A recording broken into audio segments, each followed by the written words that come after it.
Welcome back to Food Whims and Whimsy. My name is Carmen Di Pasquale and today we're making pita bread on the stovetop. So today we're going to be making a very simple pita bread on the stovetop, and to begin we're going to start with a few items, very simple ingredients. About 3 cups of bread flour, a little sugar, a little salt, and a little olive oil just to grease the bowl, and active dry yeast. So to begin, we're just going to use about 1 cup of warm water or room temperature water, and we're going to add the active dry yeast, and we're just going to allow this to bloom for about 10 minutes just to make sure that everything is active. And then I'm just going to add about a teaspoon of sugar to that just to help the yeast along. Give that a little mix, and we'll wait about 10 minutes. So it's been a few minutes and I can see that the yeast is bloomed and it looks good. So where we're going to begin is we're going to use 3 cups of bread flour, and I'm just using a sheet cover pan because it's big and I can knead in it. If you would like, you can use a KitchenAid or a stand mixer. To this 3 cups of flour, I'm going to use a little salt, like about a teaspoon of salt, and mix it all in here. I'm going to make a little well, and I'm going to go ahead and add the yeast and water right in there. It gets a little messy, but that's okay.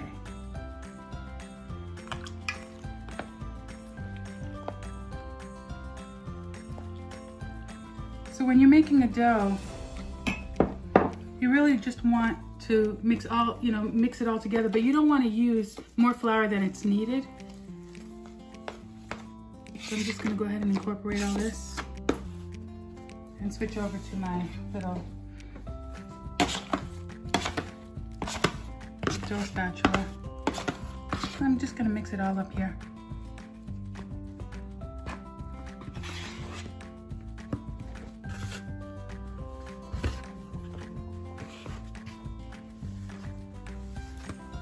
And you just want to knead it for a few minutes, about 5 or 6 minutes.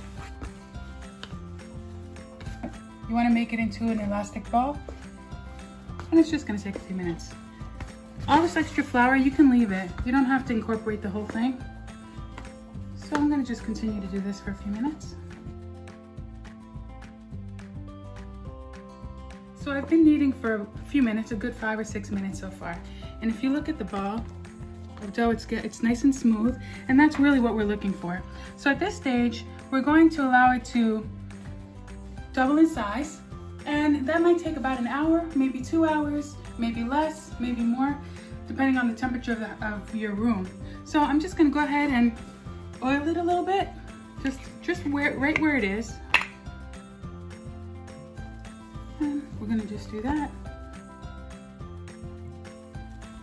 That's probably about a teaspoon, and we're going to cover it and just let it hang out for an hour in a nice warm spot. So after letting it proof, which I did in a nice warm spot right in my oven, and what we're looking for is for it to double in size, which if you can tell, it really did. Or you could do the dimple test. If it takes a little longer to come back, you know it's ready to go.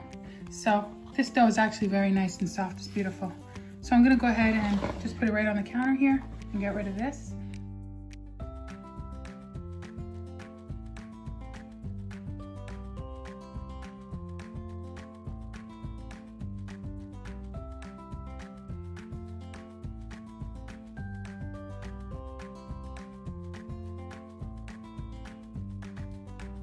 So we're gonna make 8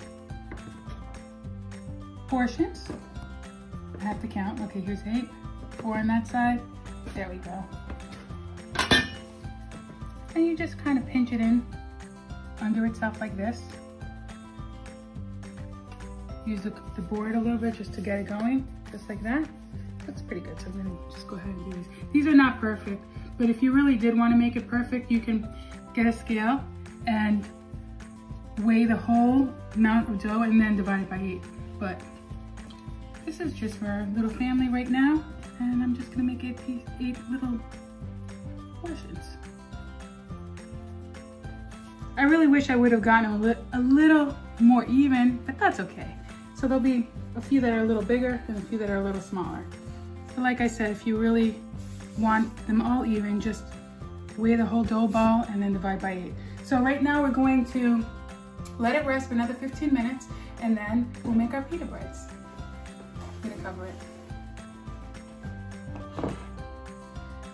So the dough's been resting for about 15 minutes. So I'm gonna go ahead and just take one and put these off to the side a little bit. So at this point, I'm just gonna take some flour, just a little, put it on the counter. And I'm gonna start rolling it out. I wanna get to about an 8-inch, if possible. And just do the best you can here.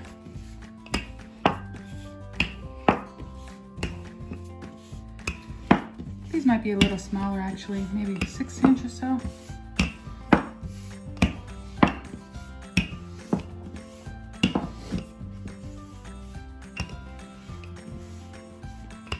Okay, so that's about good. I'm gonna go ahead and place it on this towel and let it rest a little bit until we put it in the pan.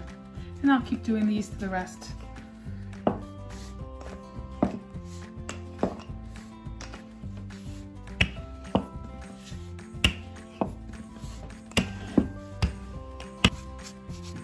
Okay, so I'm gonna just keep them here and now they're ready for the pan.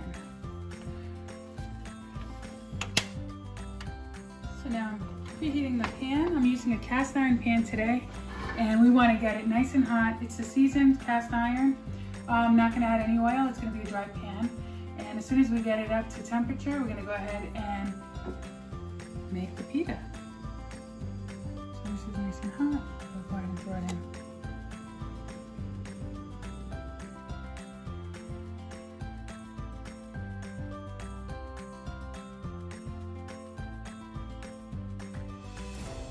Let me flip it over a little bit.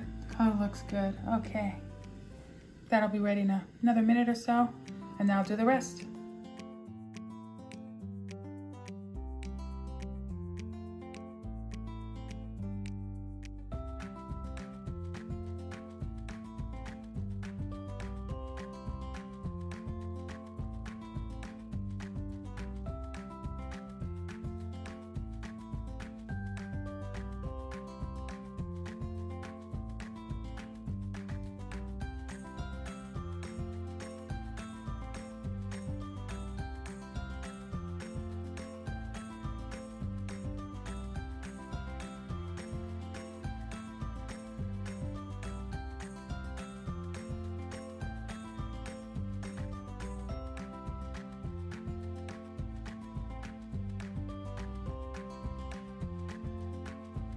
Okay guys, so that's the last of it.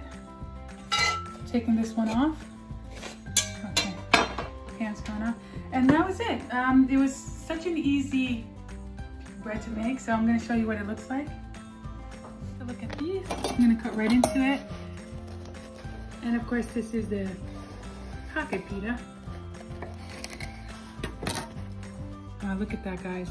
That's crazy. That's really beautiful. If you like this video, please check out my gyro video and the tzatziki video. You're gonna love it. And I'll tell you, it's a game changer. That gyro recipe, you're gonna love the technique. It's not something you've seen before, so make sure you check it out, okay? Thank you.